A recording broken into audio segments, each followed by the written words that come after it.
नमः शिवाय। सभी शिव भक्तों को पावन श्रावण मास की बहुत बहुत बधाई हो। भक्तों, वेद पुराणों के अनुसार श्रावण मास भगवान भोले शंकर को अत्यंत प्रिय होता है, क्योंकि इस माह में शिव भक्त कांवड़िए गंगोत्री, गोमुख, हरिद्वार आते हैं तथा पवित्र गंगा जल कांवड़ में भरकर भोलेनाथ को अर्पित करते हैं। इस माह में शिव मंदिरों की शोभा देखने वाली होती है भक्तों। तो आइए आज मैं आपको पावन पवित्र कांवड़ गाथा संगीतमय रूप में सुनाने जा रहा हूँ। तो एक बार बड़े प्रेम से बोलिए, बोलिए शंकर भगवान की।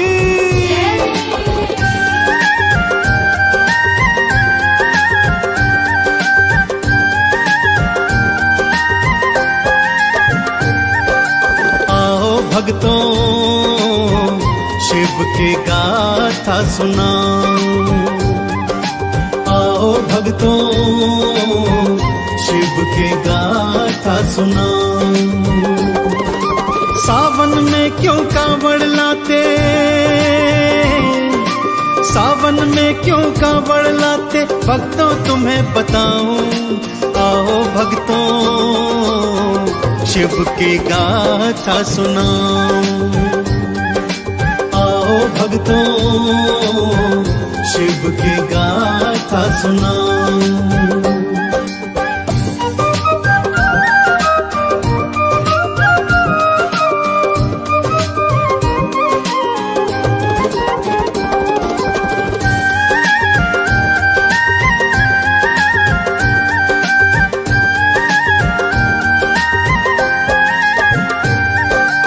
गाथा रावण और उसकी शिव भक्ति से संबंधित है भक्तों। तो भगवान शिव का सुमिरन करते हुए आइए सुनते हैं पावन पवित्र रावण गाथा। रावण भगवान शिव का अनन्य भक्त था।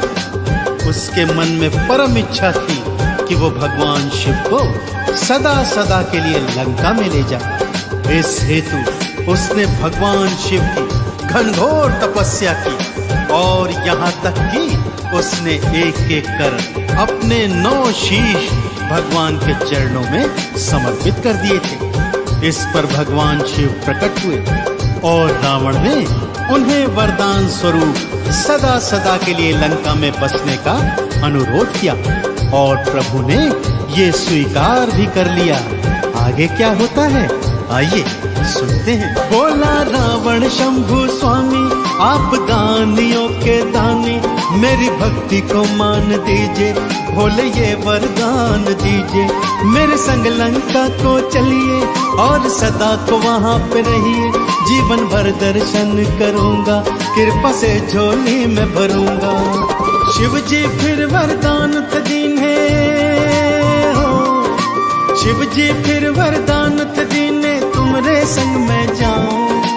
आओ भक्तों, गाथा शिव की सुनाओ। आओ भक्तों, शिव की गाथा सुनाओ। शिव जी ने अपना स्वरूप पावन शिवलिंग का बना लिया भक्तों और स्वयं साक्षात उसमें समा गए। परंतु उन्होंने रावण को इस हेतु एक शर्त भी बताई कि यहाँ कैलाश से तेरी लंका तक यह शिवलिंग तेरे कांधों पर ही रहेगा और इसे लंका में ही भूमि पर रखना ताकि ये वहीं स्थापित हो सके। ध्यान रहे रावण, यदि ये शिवलिंग मार्ग में बीच में कहीं भी रखा गया तो ये वहीं स्थापित हो जाएगा और तू इसे लंका नहीं ले जा पाएगा। भक्तों, रावण ने ये शर्त सहर्ष स्वीकार कर ली और शिवलिंग को अपने कांधे पर धर आकाश मार्ग से लंका की ओर चल पड़ा। इधर देवी देवता चिंतित हो गए और भगवान श्री हरि विष्णु के पास आए और बोले, हे भगवान, यदि भगवान शिव लंका चले गए तो सृष्टि का अनर्थ हो जाएगा। कुछ कीजिए श्री नारायण, कुछ कीजिए। रावण मन ही मन हर्षाए, शिवलिंग को लेकर के जाए। विष्णु बालक रूप बनाए, फिर अपनी माया फैलाए। लघु शंका रावण को आई, माया अपना खेल रचाई। उस पर तो दबाव था पड़ता, रावण करता तो क्या करता। रावण भूमि उतर के सोचे हो, रावण भूमि उतर के सोचे, जाऊं तो कहाँ जाऊं।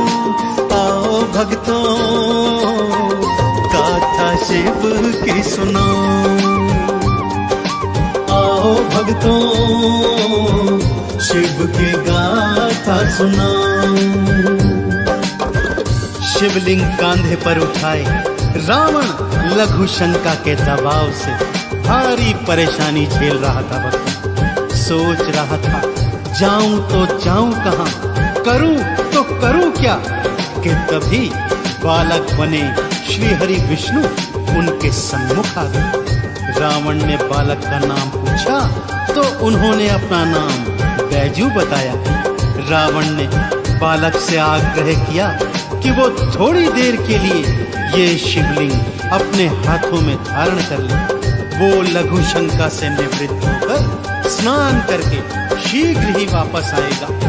परंतु यह आश्वासन भी लिया कि जब तक वो वापस न आए, शिवलिंग को वो बालक भूमि पर न रखते। श्री हरि भक्तों यही तो चाहते थे। रावण के जाते ही उन्होंने क्या माया रचाई, आइए ये पावन कथा सुनते हैं।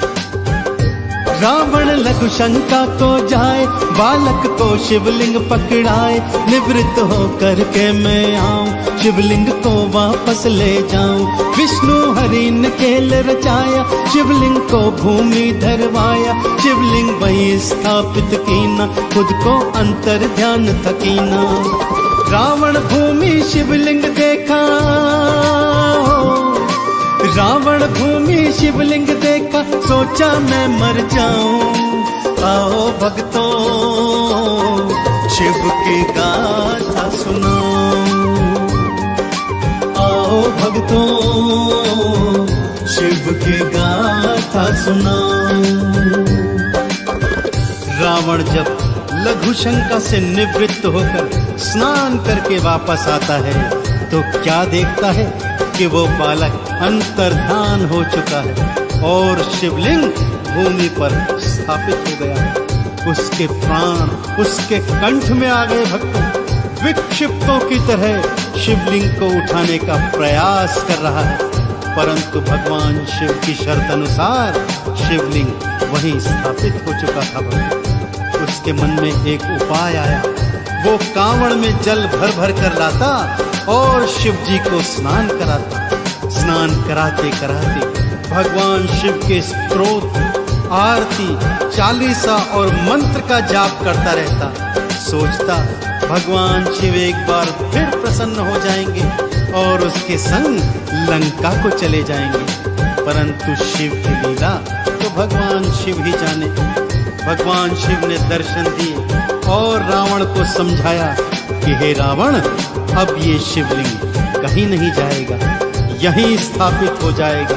चिरकाल तक मेरे भक्त कांवड़ ला ला कर इस शिवलिंग पर चढ़ाएंगे और पुण्य फल प्राप्त करेंगे। आज से इस पावन स्थान का नाम बैजनाथ धाम होगा और श्रावण मास में जो कांवड़िए यहाँ पवित्र कांवड़ में गंगा जल भर मुझे अर्पित करेंगे, जीवन पर्यंत मेरी कृपा उन कांवड़ियों को प्राप्त होती रहेगी। रावण कांवर भर भर लाए, शिवलिंग को नहलाता जाए। शिव के स्रोत मंत्र को गाए, शिव के नाम की अलख जगाए। शिव जी ने दर्शन दिखलाया, रावण को था फिर समझाया। शिवलिंग अब ना जा पाएगा, मेरा धाम ये कहलाएगा। आज से बैजनाथ में इसका, आज से बैजनाथ में इसका पावन नाम धराऊं। आओ भक्तों शिव की गाथा सुनाऊं, आओ भक्तों शिव की गाथा सुनाऊं। तब से भक्तों शिव भक्त कांवड़िए श्रावण मास में पवित्र कांवड़ में गंगा जल भर भर कर लाते हैं और पवित्र शिवलिंग को नहलाते हैं। भांग, धतूरा, बेलपत्र, अक्षत, चंदन, दूध, दही और घृत से शिवलिंग का अभिषेक कर भगवान भोलेनाथ की परम कृपा को प्राप्त करते हैं। तो आप भी यदि भगवान शिव की कृपा को प्राप्त करना चाहते हैं तो जीवन में एक बार कांवड़ भरकर अवश्य लाइएगा और शिवलिंग को गंगा स्नान करवाइएगा। आप सभी को भगवान शंकर की अनुपम कृपा अवश्य प्राप्त होगी। तो एक बार फिर बड़ी श्रद्धा और प्रेम से मेरे साथ बोलिए, बोलिए शंकर भगवान की। शिव की कृपा पाना चाहो कांवड़ एक बार लाओ, गंगा जल से फिर नहलाओ, बेल धतूरा भांग चढ़ाओ, दूध दही और पुष्प चढ़ाओ, घी से लेपन भी करवाओ, शहद से अभिषेक करवाओ, भक्तों चंदन तिलक लगाओ। शिव के चरणों में मैं भक्तों, शिव के चरणों में मैं भक्तों बारी बारी जाऊं। आओ भक्तों गाथा शिव की सुनाऊं, आओ भक्तों शिव की गाथा सुनाऊं।